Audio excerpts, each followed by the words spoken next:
My name is Avery Grant. For a long time, that name meant nothing.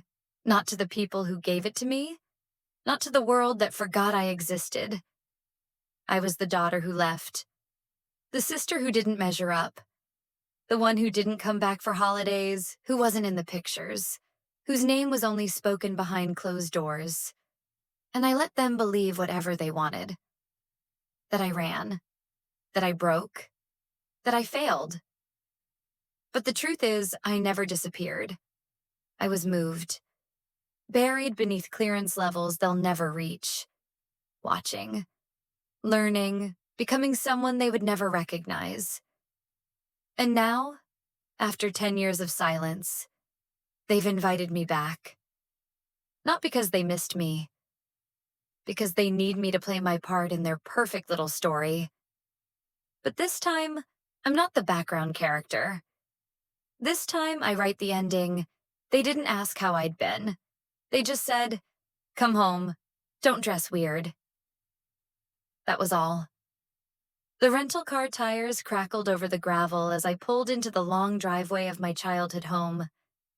The porch lights were dimmed just enough to make the house feel more imposing than welcoming, like a military compound pretending to be warm. Through the front window, I could already make out silhouettes raising glasses. Laughter. Silverware clinking. Home, I thought. Not that anyone ever called it that. 10 years ago, I left Arak without a word. They called it weakness. No one asked what really happened. The whispers back then had filled the gaps. A mental break. Disobedience. Cowardice. But no one had dared ask me. Not even Sierra. I stepped onto the porch and rang the bell. The door opened not with joy, but with mild surprise. Ruth stood there, half smiling as if caught off guard by my punctuality. "Avery," she said with a thin breath. "You made it." "I was invited," I replied, holding the same tone one might offer to a stranger at an airport gate. She stepped aside without hugging me. The scent of cinnamon ham wafted from the kitchen, clashing with the cold judgment that lingered in the foyer. Inside, the living room was trimmed with flags and banners. "Congratulations, Sierra," read a large sign above the fireplace, flanked by photos of her in full dress uniform, saluting with pride. A projection of her recent medal ceremony played in muted repeat on the TV. Sierra stood tall in the center, basking in the glow. Her posture still had that perfect shoulder roll, the kind they drill into you to make you look larger than life. When she saw me, her face registered surprise. A flicker, quickly buried beneath professionalism. "You came," she said, stepping toward me with a practiced smile. "You asked," I replied. There were a few polite nods from distant relatives. Aunt Belinda raised a wine glass halfway before turning back to her conversation. My father didn't even glance up. He stood near the head of the dining table, delivering a speech about Sierra's field strategy excellence during Operation Hawkfall. Everyone clapped. I clapped too, but quietly, more out of instinct than pride. "Can you grab a few more forks from the kitchen, Avery?" someone said. I didn't catch who. The voice blended with others, as if my presence was expected to fill in the missing tasks, not the missing seats. I walked into the kitchen, pulled open the drawer like I still lived here, and grabbed the cutlery. No one thanked me. When I returned, all the seats were taken, each with a name card. Even Sierra's dog had one. Mine wasn't anywhere. "We set up a spot for you outside," my mother said. "It's quieter. I thought you'd prefer it." Outside, in late November, in Spokane. I found the metal chair by the propane grill. Someone had thrown a blanket over it, as if that solved the insult. I sat down without a word. The stars blinked overhead, each one colder than the last. My hand moved into my coat pocket. I tapped twice, paused, then once. The concealed device buzzed softly against my thigh. Assignment: Fort Mason, Red Level Observer Authorization. I didn't flinch, not even a twitch. But my breath steadied, deeper now. I looked through the glass door into the dining room. Sierra was laughing, a knife poised above the ham. Philip nodded in approval. A chorus of relatives smiled as if they'd won something. On the wall above them, the family photo gallery beamed in warm hues.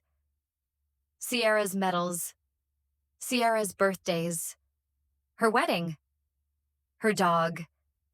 Avery, not a single frame. I walked into the training yard with dirt on my boots and 5 stars in my pocket. Nobody knew yet, but they would. The morning at Fort Mason cracked open with the sharp bark of whistles and the rhythmic thump of boots hitting soil. Fog clung to the ground like a second skin. Uniforms moved in perfect unison. Sharp turns, knees high, hands slicing through the air with muscle memory and pride. I entered through the south gate, unaccompanied, my observer badge clipped discreetly to the inside lapel of my coat. Civilian observers clustered in the bleachers. Some family, others bureaucrats, watching their sons, daughters, recruits learn how to obey. I picked the second row. Not too high, not too low. Just enough to see without being seen. 10 years ago, I signed a contract buried beneath 4 levels of encryption and 3 dummy identities. The public record said I walked away. The classified one knew otherwise. I became a shadow, an embedded analyst, then a tactician, then more. My file had no photo. That was the point. In the middle of the yard, Sierra led the formation. Her voice rang out with confidence, each order crisp. Her back was straight, her cadence flawless. The golden child hadn't lost a step. I almost admired that. A ripple passed through the ranks. Sergeant Bruckner, stern, salt-haired, infamous for rejecting sloppiness, had stopped mid-stride. His gaze lifted toward the bleachers. Toward me. He didn't hesitate. He marched straight across the yard, boots pounding like war drums on dry earth. Recruits parted instinctively. All eyes followed him. When he reached the bottom step of the bleacher, he stood at full attention and saluted. "General Grant, ma'am," he said, voice steady but breath a fraction faster. "I wasn't informed of your visit."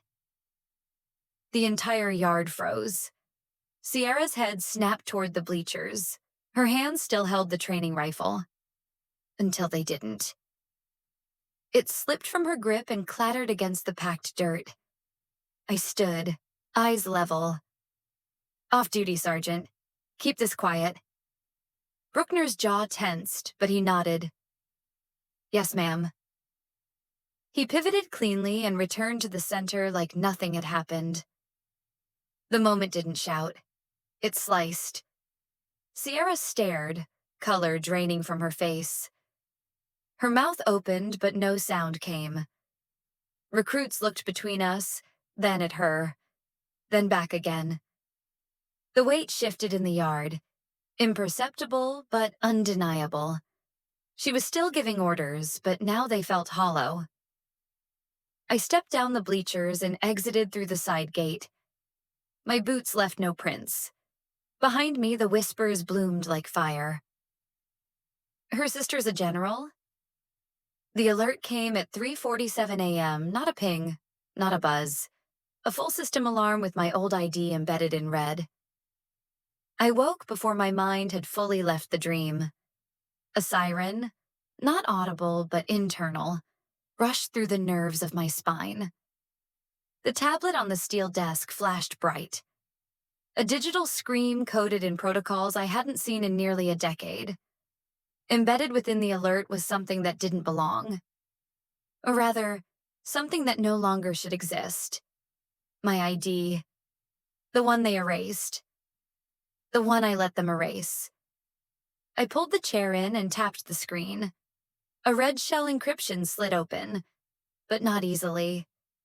Layers peeled like bark. Slower than I designed it. Slower meant interference. My breath stayed even, but inside, calculations roared. The breach wasn't random. It had passed through a dormant channel buried so deep even current system admins wouldn't know it existed. A fallback tunnel. A trapdoor only 2 people had ever used. Me and Croft. I reached into my bag, pulled a secondary device. Offline. Air-gapped. I synced the two via infrared. Untraceable. The signature came clearer. An old subroutine I'd written under Project Rocinante. A fail-safe designed to alert me if a specific sequence of keystrokes was executed from a paired device. The catch? That device had been wiped, locked, and tucked into a nondescript black drive, and stashed in Sierra's duffel bag. 9 years ago. A relic, a test, a quiet insurance policy no one knew existed. Except someone had triggered it. Recently. Deliberately. I didn't call Sierra. Instead, I opened a trace channel through an oblique backdoor, routing through 3 proxy satellites.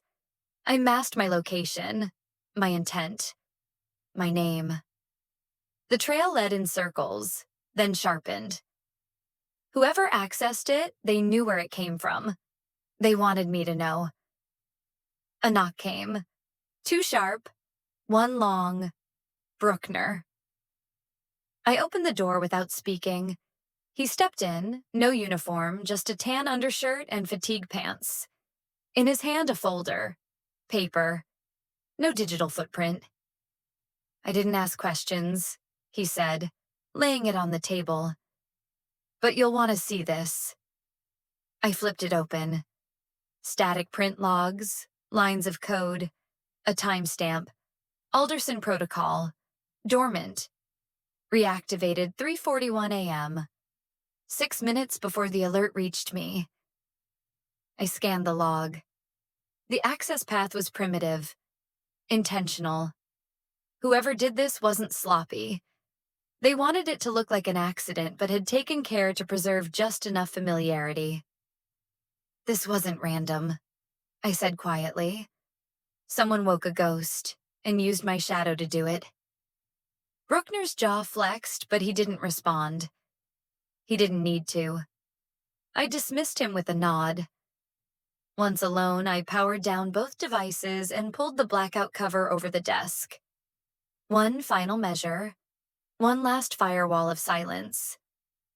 Somewhere across the compound, in the south wing, Sierra entered her quarters. Her boots thudded lightly on tile. She unzipped her duffel bag, reaching for a towel, and paused. Tucked under her spare uniform, the old black drive blinked. A single green light. Faint, pulsing, waiting.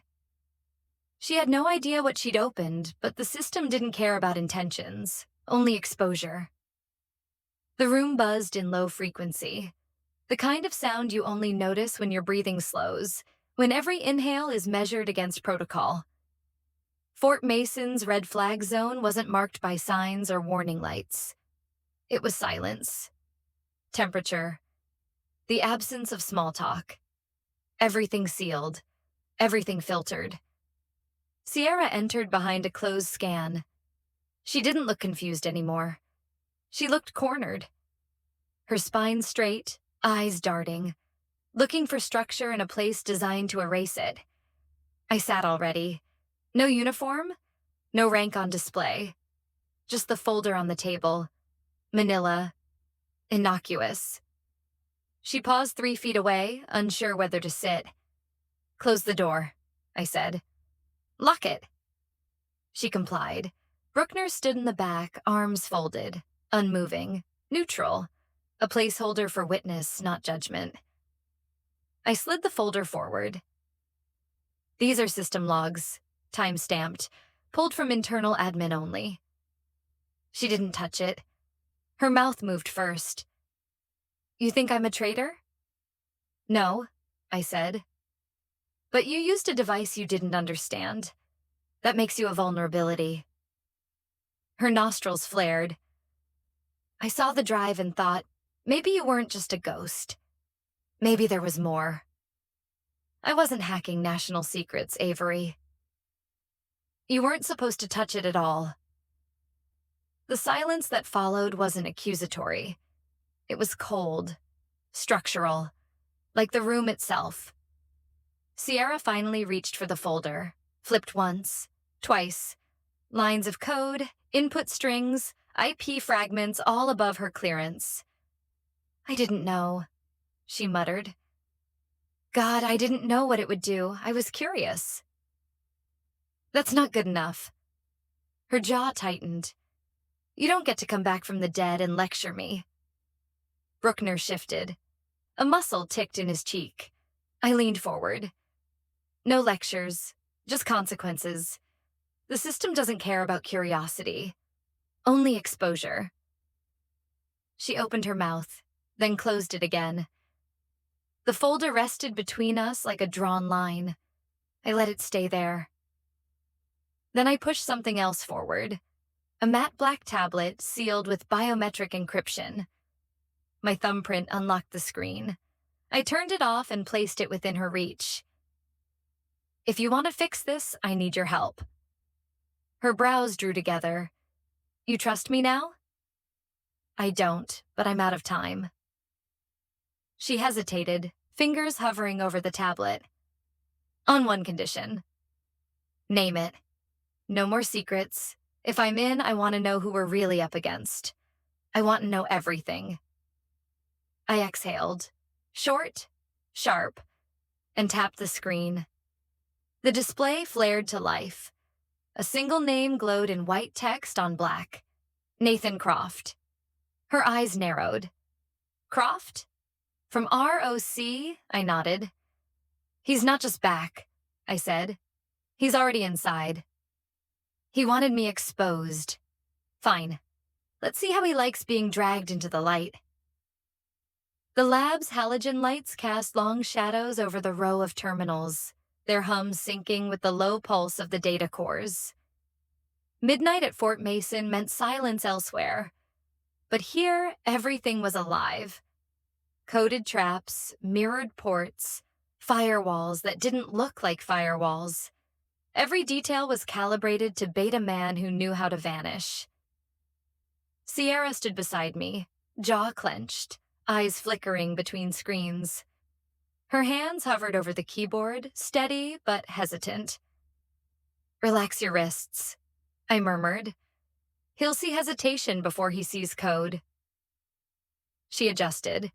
I keyed in the final sequence, an echo of the defense substructure Croft once hijacked. It wasn't just a replica. It was his old playground, reconstructed down to the quirks in syntax. Familiarity was the lure. Bruckner's voice crackled through the internal line. External team is in position. Civilian grid under passive surveillance. Copy, I said. Hold until confirmation. Sierra injected the false command stream. Just enough signal bleed to catch Croft's curiosity, but too perfect to look staged. It mimicked a high-clearance exploit, a backdoor to war protocol. Exactly the kind of bait he couldn't resist. For 4 minutes, nothing moved. Then, an external handshake. Fragmented. Testing the walls. He's sniffing, Sierra whispered. Let him in. Croft committed. His presence was felt. Not in visuals, not in sound, but in pattern. He didn't just hack. He danced. Bypassed authentication by exploiting timestamp mismatches. Rewrote headers mid-pull. But every step forward dug him deeper into the sandbox. He thinks it's real, I said. At the parallel console, I launched the trace. 3-point triangulation, bouncing through internal beacons and a dormant emergency node in the water treatment facility. Croft thought he was clever, rerouting through civilian satellite bleed. But the interface was pre-mapped. The system pinged. Sector 11. Grid node B4. Civilian housing, southwest perimeter, I said. Bruckner's voice came sharp. Moving. Sierra exhaled audibly, then caught herself. I let the system play a little longer. Croft was pulling false military frameworks now, the digital equivalent of shadows. Just before the kill switch initiated, I sent one final string. A pingback. It would identify me. That was intentional. He needed to know who beat him. 5 minutes later, Bruckner called back. We have him. Alone, multiple drives, live interface running. I didn't smile. Croft looked up from his arrested crouch, hands cuffed, light from the monitor still bouncing off his cheek. He grinned, feral, not surprised. You still think conscience is enough to survive this world? He said, as if we were mid-debate, not mid-capture. I walked closer, leaned in, let him see my eyes. Forgotten people don't leave kill switches. As the tactical team escorted him out, my encrypted line buzzed in my coat pocket. I didn't need to open it to know. Tribunal, 72 hours. They didn't want justice. They wanted a story. I gave them the truth instead. The tribunal chamber smelled like oiled wood and old power. The chairs were polished to a sheen no one touched. The panel sat behind a heavy bench, 4 members deep, medals neatly aligned like punctuation marks. Not a single nod, not a single twitch of camaraderie. This wasn't a room for warmth. It was a room for narrative management. Croft sat to my left, still in uniform, though his rank had been stripped pending review. His smirk was perfectly tuned. A man confident in his ability to twist truth before it ever reached the record. I didn't speak first. He did. She went dark for 10 years, Croft said, voice smooth as velvet on steel. Built private access networks, funneled intel through unapproved subchannels. When Operation Canderline went off script, she disappeared. And now she wants a medal. No reaction from the bench. Just ink pens and blinking cursors. I stood, reached into the thin folder on my table and drew out a single page. No flair, no grand gesture. This is Directive 7, I said, signed by then-Commander Nathan Croft. It authorized full clearance for preemptive action, including the purging of non-verified locations. The lead tribunal officer leaned forward, reading. Authorization code matches our records. Croft shrugged. Delegation. She interpreted it how she wanted. Bruckner stepped forward, a data stick in hand.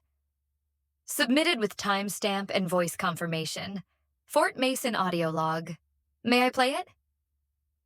The panel nodded. The room filled with static. Then my voice, crisp and exact. Hold fire. Wait for recon. Civilian markers not yet confirmed. Silence. Then Sierra walked in. Uniform pressed, expression unreadable. She held up a slim packet. Activity logs, sealed and verified. These prove that Croft accessed restricted systems 2 years ago. His login ID was used to alter archival records related to Operation Canderline. Croft shifted. Not a flinch, just a recalibration. But he said nothing. The panel reviewed the logs in real time, eyes narrowing. One officer, older, leaned toward his colleague and murmured, "She didn't just survive it.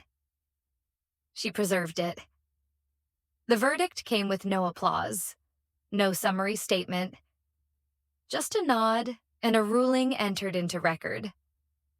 Avery Grant, clearance reinstated, charges void. You are invited to deliver keynote at the upcoming Strategic Defense Summit. Croft was escorted out in silence. I didn't watch him go. The panel adjourned. The room emptied in quiet waves. I stood, gathering nothing but breath. As I turned to leave, Sierra approached. In her palm was a small silver badge, unmarked, save for a subtle line carved through its center. "For those who didn't need the spotlight," she said. She pinned it to my lapel. I didn't speak, didn't smile. Sometimes the loudest vindication is walking out whole, without needing the world to cheer. They pinned a badge on me, a quiet one, which meant I was finally being listened to, only in rooms where no one else got to speak. 3 days after the tribunal, I stood in front of a locked door with no sign. The keycard hummed in my pocket, warm from my palm. Beyond it was the classified wing, a corridor reserved for people whose names didn't appear on rosters, whose victories came wrapped in silence. I hadn't spoken to Sierra since she pinned the badge. No words had felt right. What we'd done together wasn't built on conversation. It was forged in glances, nods, shared codes across encrypted lines. But that quiet was beginning to ache. Inside the room, a man I didn't recognize waited. Civilian suit, military spine. "Grant?" he asked. I didn't answer. I just sat. He slid a folder across the table. Old school, paper-bound. On its cover, Harkness Initiative, classified beyond clearance. "You weren't supposed to win," he said flatly. Croft was meant to implode on his own. "We were watching. You forced the moment. That changes things." My voice was low. I don't play for their comfort. He smiled, a cold, bureaucratic thing. "That's precisely why we need you now." The folder's contents were spare. A single photo, grainy, infrared. A convoy crossing the Ukrainian border under diplomatic cover. Not unusual, until I saw the face half obscured in the back seat. Crockett, alive, free. "No," I said aloud. "Bruckner saw him in custody. I saw him—" "You saw an exit strategy. A decoy arrest. Look closer." The timestamp was from 12 hours ago. The air in the room felt thinner. My hands remained still, but the war in my chest started up again. "He was moved under Article 72, the man continued. "Quiet relocation. No charges filed. Our allies were persuaded not to dig." I stared at the image. Croft looked unchanged, arrogant, intentional, as if he knew the camera would find him. "Why are you showing me this?" I asked. "Because you're the only one who beat him. Because we need someone who knows how he thinks. Not just technically, but strategically. And because you have something he doesn't." "Remind me," I said dryly. "What do I have?" He leaned in, voice barely above a whisper. "No one expects you anymore. That's your leverage." I pushed back the folder. "No." He blinked. "No?" he repeated. "I don't run ghost ops for people who rewrite endings. You don't get to fabricate a tribunal and then ask for my help when it turns inconvenient." The man stood slowly. "You misunderstand. This isn't a request. It's a reactivation order. Harkness isn't about politics. It's about threat removal." My laugh was quiet, bitter. "You still think I work for you?" His gaze hardened. "If you walk away from this, you're not just declining a mission. You're choosing to let him rebuild. And when the fallout starts, every death will be on your ledger." I stood too. "Then I'll write my own." Outside, the hallway felt colder. My badge buzzed as I left the sector, signaling a formal departure. My status would be flagged in some quiet corner of the system, but it wouldn't stop me. Sierra waited outside in the parking lot, leaning on her car like she'd been there for hours. She looked up as I approached. "You saw it?" she asked. I nodded. "They let him go? Or never held him to begin with?" She exhaled, jaw tight. "So what now?" I opened the car door. Now we do what we always do. She slid into the passenger seat. Which is? I started the engine. We vanish, and then we plan. Behind us, the facility gates shut with a mechanical hiss. In front of us, the highway stretched into frost-lined trees and clouded night. Sierra turned to me. He's going to expect us to follow protocol. He taught me the game, I said. Now I'll change the board.